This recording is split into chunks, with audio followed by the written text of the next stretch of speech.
నమస్కారం, సుస్వాగతం. అజ్ఞాత యోగులు శీర్షికతో శ్రీమతి రాజ్యశ్రీ ఉండవల్లి గారు సమర్పిస్తున్న మహనీయులైన యోగుల చరిత్రల్లో భాగంగా ఈరోజు మనం నారాయణపేట అవధూత నరసింహస్వామి వారి గురించి తెలుసుకుందాం. మహబూబ్ నగర్ జిల్లాలో నారాయణపేట దగ్గరలోని కాయపల్లి గ్రామంలో నీలమ్మ యాబాజీ కాంబ్లే అనే చేనేత కార్మికులు కాపురం ఉండేవారు. వారికి 5 సంతానం. వారి తొలి సంతానం నరసింహస్వామి. కొంతకాలానికి వారికి జీవనం కష్టమయ్యి ఆదవాని వలసకు మారారు. నరసింహస్వామి చిన్నతనం నుంచి తమ కులవృత్తి అయిన చేనేతలో గాని చదువులో గాని శ్రద్ధ లేకుండా సాధు సంతులతో తిరుగుతూ ఉండేవాడు. పెండ్లి చేస్తే దారిలో పడతాడని పెండ్లి చేయగా భార్య తొలి కాన్పులోనే బిడ్డను కని మరణించడంతో పిల్ల కూడా పురిట్లోనే చనిపోయింది. ఆ దిగులుతో తల్లిదండ్రులు కాలం చేయగా సర్వసంగ పరిత్యాగి అయిన నరసింహస్వామి తన భవబంధాలు తొలగిపోయాయని ఇల్లు వదిలి వెళ్లిపోయాడు. ఆ రోజుల్లో హంపీలో వీరభద్రావధూత అనే ప్రసిద్ధి చెందిన శైవ గురువు ఉండేవాడు. ఆయన అప్పుడప్పుడు ఆదవాని వలసకి వస్తూ ఉండేవాడు. నరసింహం వీరభద్రావధూతని తనని శిష్యునిగా స్వీకరించమని ప్రార్థించాడు. అవధూత అంగీకరించాడు. కానీ కొద్ది రోజుల్లోనే అవధూత మరణించగా ఆ మరణ సమయంలో తన దగ్గర ఉన్న నరసింహస్వామికి ఆ అవధూత తన శక్తులన్నీ ధారపోశాడు. ఈ విషయం గురించి అనుమానం వచ్చిన మిగిలిన శిష్యులు నరసింహస్వామిని మఠం నుంచి వెళ్ళగొట్టారు. తరువాత నరసింహస్వామి మారుతి దేవాలయంలో చీకటి గుహలో ధ్యానంలో ఉండగా చెల్లెలు సోమమ్మ అన్నం తెచ్చిపెడుతూ ఉండేది. నరసింహ ధ్యానంలో ఉండగా గిన్నె ఖాళీ అయ్యేది. అది తెలిసి జనం రావటం ఎక్కువైంది. ఒకసారి దేవాలయంలో అన్నదానం జరుగుతూ ఉండగా అందరికీ అది సరిపోదని గ్రహించిన భక్తులు స్వామికి చెప్పగా తన చేతులతో గంగాళంలో తిప్పగా ఆ వంట కొన్ని వందల మందికి సరిపోయింది. ఈ రకంగా స్వామి మహిమలు తెలిసి జనం రావడంతో నరసింహస్వామి ఆ స్థలం వదిలి శ్రీపాద శ్రీవల్లభుల స్థానమైన కురువపురం చేరాడు. ఈ విధంగా తిరుగుతూ ఉండగా ఆసన్నకేంచి అనే సత్పురుషుడితో నరసింహస్వామికి పరిచయమైంది. ఆయన స్వామిని నారాయణపేట తీసుకెళ్లాడు. అక్కడ బొప్పల మఠం ఉంది. ఆ మఠం స్వామికి నచ్చలేదు. ఆసన్న వారి ఇంట్లోనే స్వామికి అన్ని ఏర్పాట్లు చేశాడు. చేనేత కార్మికులున్న మంగళవారిపేట వీధికి వెళ్ళగా అక్కడ ఒక ధనికుడు స్వామికి ప్రేమపూర్వకంగా ఆతిథ్యం ఇచ్చి సత్కరించాడు. ఆయన పేరు తిప్పన్న ఎగ్బోటే. ఆయన స్వామి కోసం వచ్చే భక్తులకు కూడా ఆతిథ్యం ఇస్తూ ఉండేవాడు. కానీ స్వామికి తన మూలంగా తిప్పన్నకు ఖర్చులు ఎక్కువ అవుతున్నాయని మరలా తన స్థలం మార్చాలని నిశ్చయించుకుని అగ్రహారపేట వీధికి ఉత్తర దిశగా మనుష్య సంచారం లేని స్థలంలో ఉండసాగాడు. భక్తులు అక్కడ ఒక గుడిసె ఏర్పాటు చేశారు.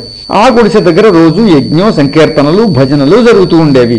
అక్కడ ఒక అద్భుతమైన సంఘటన జరిగింది.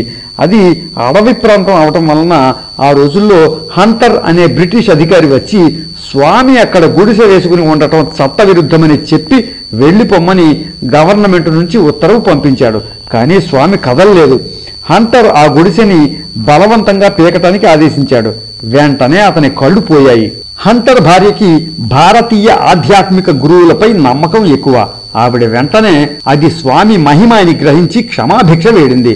స్వామి శంఖం ఊదగా దాని నుంచి వెడలిన విభూతి 3 ఎకరాల స్థలం వరకు వ్యాపించింది.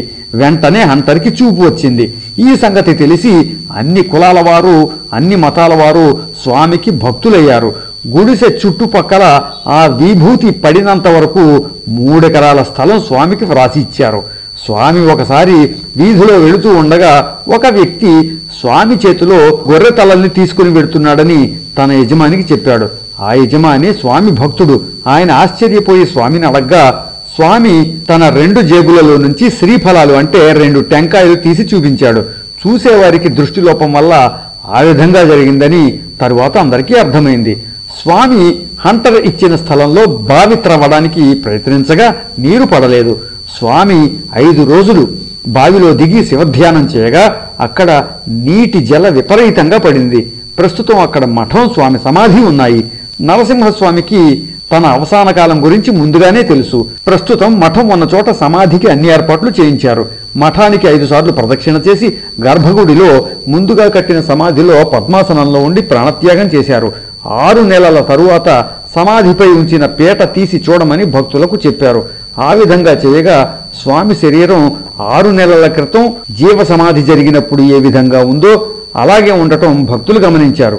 నరసింహస్వామి ఆ సజీవ సమాధి అయిన చోటే భక్తులు సమాధి కట్టి పూజిస్తున్నారు. స్వామి సమాధి దగ్గర ప్రస్తుతం రుక్మిణి విఠోబా విగ్రహాలు, ధర్మశాలలు, బృందావనం, శివ సీతారామ లక్ష్మణ, దత్తాత్రేయ, తుకారాం, రామదాస స్వామివారి విగ్రహ ప్రతిష్టలు జరిగినాయి. కార్తీక బహుళ పంచమి నాడు స్వామివారి ఉత్సవాలు, అన్నదానం జరుగుతూ ఉంటాయి.